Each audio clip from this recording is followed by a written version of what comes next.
শান্তিনিকেতনে সব সেরা সাইট সিন নিয়ে আমি আজ হাজির হয়েছি। কঙ্কালীতলা, কোপাই নদী আর রায়পুরের জমিদার বাড়ি সবই থাকছে আমার এই ভিডিওতে। যারা এখনও শান্তিনিকেতন আসেননি তাদের কাছে এটা অবশ্যই খুব প্রিয় হতে চলেছে, তাই চ্যানেলটি এখনও পর্যন্ত যারা সাবস্ক্রাইব করেননি অবশ্যই সাবস্ক্রাইব করে নেন। তো গাইস, আমরা এখন সোনাঝুরি হাটের উদ্দেশ্যে রওনা দিলাম। সোনাঝুরি হাটটা কেমন বসেছে সেটা আপনাদের দেখাবো ঘুরিয়ে। তো দেখুন, অলরেডি আমরা সোনাঝুরি হাট চলে এসেছি। খুব সুন্দর হাট বসেছে এখানে। আদিবাসী নৃত্য, বাউল গান, বিভিন্ন রকম পেন্টিং এখানে বিক্রি হচ্ছে। আপনারা যারা মিস করছেন ভিডিওর মাধ্যমে দেখে নিন সোনাঝুরি হাটের দৃশ্যটা, এবং যারা আসতে চাইছেন আমার স্ক্রিনে দেওয়া নাম্বারে যোগাযোগ করে বুকিং করুন এবং ঘুরে যান, শান্তিনিকেতন উপভোগ করুন। এবং ভিডিওটা ভালো লাগলে লাইক, কমেন্ট, শেয়ার করেন এবং সাবস্ক্রাইব করে আমাদের ভিডিও পেতে অপেক্ষা করুন। তো এটার পরে আমরা আরও অন্য সাইডে নিয়ে যাব, ততক্ষণ আপনারা সঙ্গে থাকুন।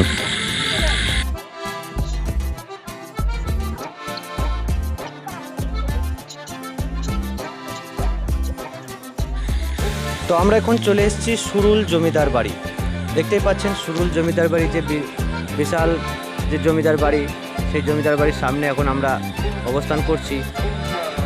তো এই গেস্ট আমার নেমেছে, এরা ভেতরে যাবে এবং ভেতরের দৃশ্যটা আপনাদের দেখাতে পারলাম না, খুবই দুঃখিত খুবই। এরপরে আমরা চলে এসেছি কোপাই নদী। কোপাই নদী দেখুন, হালকা হালকা জল আছে। গুরুদেবের লেখা কবিতা আমাদের ছোট নদী চলে বাঁকে বাঁকে।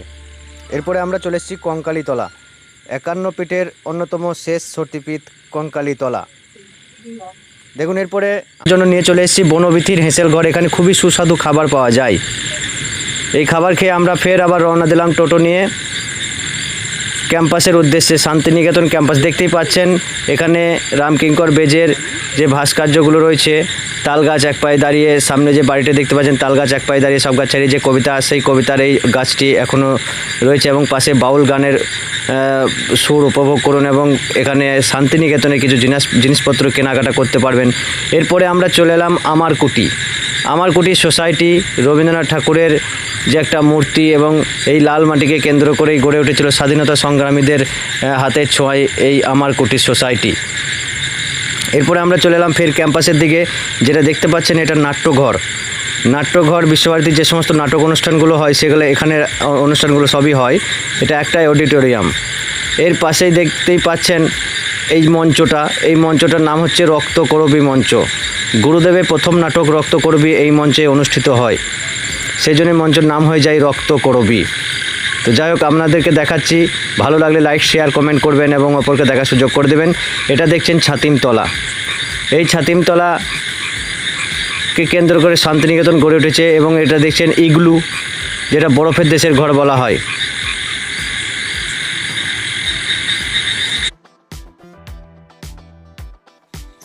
তো গাইজ, আমরা সর্বশেষে চলে এসেছি রায়পুরের জমিদার বাড়ি। এটা বহু পুরাতন একটি জমিদার বাড়ি, যে জমিদার বাড়ি ব্রিটিশ পিরিয়ডে তৈরি হয়েছিল।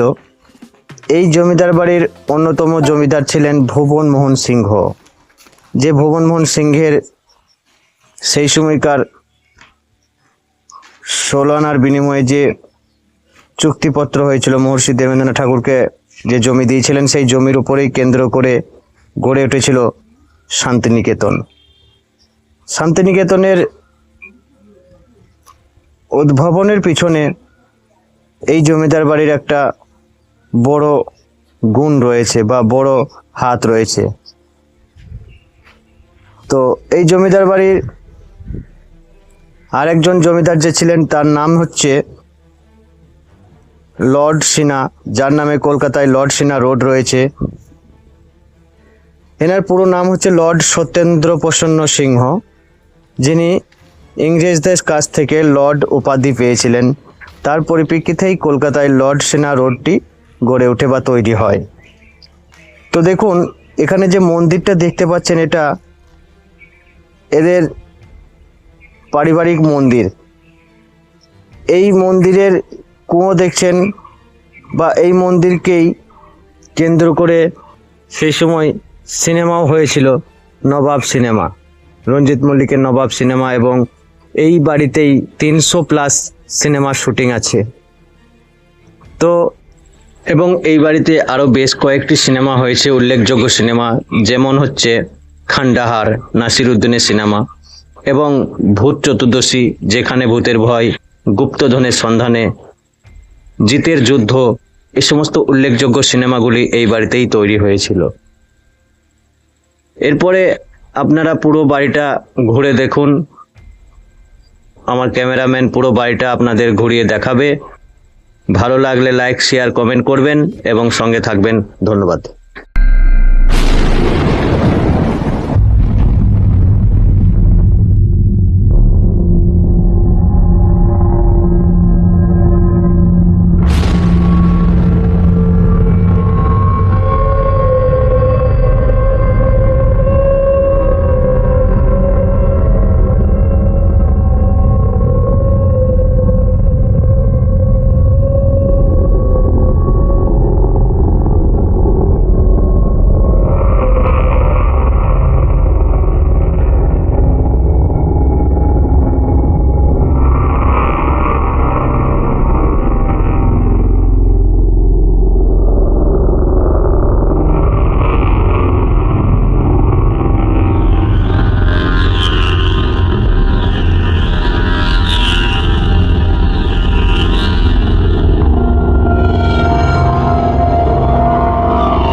দাদাকে পাঠিয়ে দিলেই হবে, আমি নিয়ে নেবো দাদা থেকে। হ্যাঁ হ্যাঁ, আমার ইনস্টাগ্রাম আছে, ওর নেই, আমি তাহলে।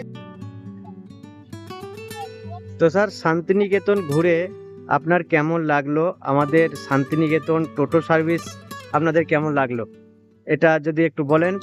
আর আগামীতে এই শান্তিনিকেতন আরো যারা আসবে তাদের উদ্দেশ্যে আপনি কি বলবেন, বার্তা কি দেবেন? আমি গত পরশুদিন 8ই মার্চ সপরিবারে শিলিগুড়ি উত্তরবঙ্গ থেকে এসেছি বোলপুর শান্তিনিকেতন ঘুরতে। এর আগেও এসেছি, কিন্তু এত ভালো অভিজ্ঞতা এইবারই প্রথম হলো। তার প্রধান কারণ আমার সারথি আপনি, এই রতনদা। প্রথম থেকে আপনার সঙ্গে ঘুরেছি, ঘোরায় তো অনেকেই, কিন্তু আপনার এই এলাকা সম্পর্কে যেই রকম নলেজ বা ইতিহাস সম্পর্কে যেরকম নখদর্পণে আপনার সবকিছু এত সুন্দরভাবে গল্পের ছলে সব বলেছেন, আমি তো বলবো এরপরে কেউ এলে পরে এখানে আপনার সঙ্গে যদি ঘোরে তাদের আর গাইডের প্রয়োজন হবে না। এবং ইতিহাসও সেটা বিকৃত করা ইতিহাস নয়, আমরা ক্রস চেক করে দেখেছি সত্যিকারের ইতিহাস, সঠিক ইতিহাস। বিশেষ করে সুরুল জমিদার বাড়ি, রায়পুর জমিদার বাড়ি, এগুলোর ইতিহাসগুলো অনেকেই বিকৃতভাবে প্রদান করে। আমরা ক্রস চেক করে দেখেছি। আপনি যেভাবে গল্পের ছলে জার্নির মাধ্যমে আমাদেরকে সব বললেন, এটা আমাদের মনে থাকবে, খুব ভালো লাগলো। দ্বিতীয় কথা, শান্তিনিকেতন বোলপুরের মানুষকে আমি সত্যি কথা প্রণাম জানাই। এখানকার মানুষ এত ভালো, এত ভালো ব্যবহার, ভদ্র সভ্য। সাধারণত যে কোনো জায়গায় আমরা অনেক জায়গায় ঘুরতে যাই, ঘুরতে গেলে সেখানের লোক যখন বুঝতে পারে যে এরা ট্যুরিস্ট, বাইরের থেকে এসছে, সবার মধ্যে, সব প্রফেশনাল লোকদের মধ্যে একটা টেন্ডেন্সি থাকে যে কিছুভাবে বোকা বানিয়ে বা ঠকিয়ে দুটো পয়সা বেশি নিয়ে নিই। কিন্তু এখানকার মানুষের মধ্যে সেই জিনিসটা নেই। সবাই ভদ্র সভ্য, যা অ্যাকচুয়াল যা খরচ সেই রকমই নিয়েছে সবকিছু।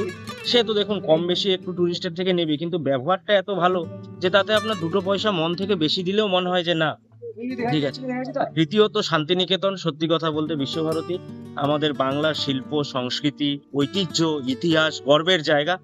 এখানে এসে আমি এইটা বলবো না যে খুব এনজয় করেছি, আমি বলবো এখানে এসে বিশ্বভারতী, শান্তিনিকেতন সব ঘুরে, সমগ্র বোলপুর ঘুরে অনেক কিছু শিক্ষা জ্ঞান অর্জন করে যেতে পারছি, অনেক কিছু জানতে পারছি। এগুলো আমাদের কৃষ্টি, এগুলো আমাদের জানা দরকার। আগামী দিনের প্রজন্মদেরও এগুলো জানা দরকার। আমরা যদি নিজেদের ইতিহাসই নিজেরা ঠিকমতো না জানি বা রক্ষণাবেক্ষণ না করতে পারি বা গর্ববোধ না করি তাই নিয়ে, তাহলে অন্যকে খালি অনুকরণ করে লাভ নেই। সেই জন্য আমি সবাইকে বলবো যে অন্তত একবার হলেও বোলপুর শান্তিনিকেতনে আসুন। খালি ঘুরতে এসে এনজয় করার উদ্দেশ্য নিয়ে আসলে হবে না। আপনাদের এখানে শেখার আছে অনেক কিছু, জানার আছে অনেক কিছু, ইতিহাস আছে, আমাদের শিল্প, সংস্কৃতি, সাহিত্য সব আছে। এই গর্বের জিনিস কিন্তু হয় না সব জায়গায়। তাই আগে নিজের জিনিসকে নিয়ে গর্ব করে জানতে হলে নিজের জিনিস সম্পর্কে, জায়গা সম্পর্কে ভালো মতো জ্ঞান অর্জন করুন, জানুন। খুব ভালো লাগলো। লাস্টলি আমি বলবো, এখানে আমরা ছিলাম মুক্তধারা গেস্ট হাউসে, সোনাঝুরি হাটের কাছে। দেখুন, গেস্ট হাউস বা হোটেল অনেক হয়, আমরা এর আগেও ছিলাম, কিন্তু বাড়ির বাইরে এসে দ্বিতীয় বাড়ির মতো একটা জায়গা পাওয়া, তাদের ব্যবহার, আতিথেয়তা, আপ্যায়ন এবং সব থেকে বড় কথা এত সুস্বাদু খাবার দাবার, যেন মনে হচ্ছে বাড়িতেই আছি। তাই আমি মানুষজনকে এরপরে এটাও রেকমেন্ড করবো যে এখানে আসতে হলেই আগে রতনদার সঙ্গে আপনারা যোগাযোগ করবেন। রতনদার দুটো ইউটিউব চ্যানেল আছে, চলো যাই শান্তিনিকেতন আর শান্তিনিকেতন টোটো সার্ভিস। চ্যানেল দুটোতে আপনারা লাইক ও সাবস্ক্রাইব করবেন, রতনদার সঙ্গে যোগাযোগ করবেন। তারপরে রতনদাই সারথি হিসাবে আপনাদের সব ঘোরাবে, দেখাবে, সবকিছু বলবে, গাইডের প্রয়োজন পড়বে না। এবং আপনারা সঠিক ইতিহাস সঠিক তথ্য জেনেই যাবেন। তাই আমার খুব ভালো লাগলো। আর একটা জায়গা সম্বন্ধে আপনি বলুন, সোনাঝুরি হাট কেমন লাগলো আর এখানকার খাওয়া দাওয়া কেমন লাগলো, কোথায় খেলেন? না, এখানে আমরা প্রথম একদিন তো আমরা যেখানে ছিলাম মুক্তধারা গেস্ট হাউসেই খেলাম, ওখানের খাওয়াও খুব ভালো। তারপরে আমরা গতকালকে আমাদেরকে রতনদাই নিয়ে গেল বনভীতির হেসেল ঘরে। অপূর্ব পরিবেশ, অপূর্ব খাওয়া দাওয়া, খুব সুন্দর অ্যাম্বিয়েন্সটা, খুব সুন্দর, সবাই খুব এনজয় করেছি। সব থেকে বড় কথা, আমরা যারা পরিবার নিয়ে আসি, আমাদের বাচ্চারা ছোট ছোট থাকে, তারা সব জায়গায় সব রকম খাবার খেতে পারে না, অসুস্থ হয়ে পড়ে। কিন্তু এখানটায় এসে সত্যি কথা একদম ঘরের খাবার তারপরে আমাদের ওয়েদারটাও একটু চেঞ্জ হয়। আপনারা জানেন উত্তরবঙ্গে এখনো একটু একটু ঠান্ডা আছে, এখানটায় পট করে গরম, সেই ওয়েদার স্যুট হওয়ার হিসাবে খাওয়া দাওয়া চেঞ্জ হওয়া, বাচ্চাদের কোনো রকম কোনো প্রবলেম হয়নি, আমাদের প্রবলেম হয়নি। খুব ভালো এখানে পরিবেশ, সবকিছু পেয়েছি। আচ্ছা, আপনার নাম আর আপনি কোথা থেকে এসেছেন? আমার নাম দীপশঙ্কর গুপ্ত, আমি শিলিগুড়ির থেকে এসেছি, উত্তরবঙ্গ শিলিগুড়ির থেকে এসেছি। ওকে, থ্যাংক ইউ স্যার।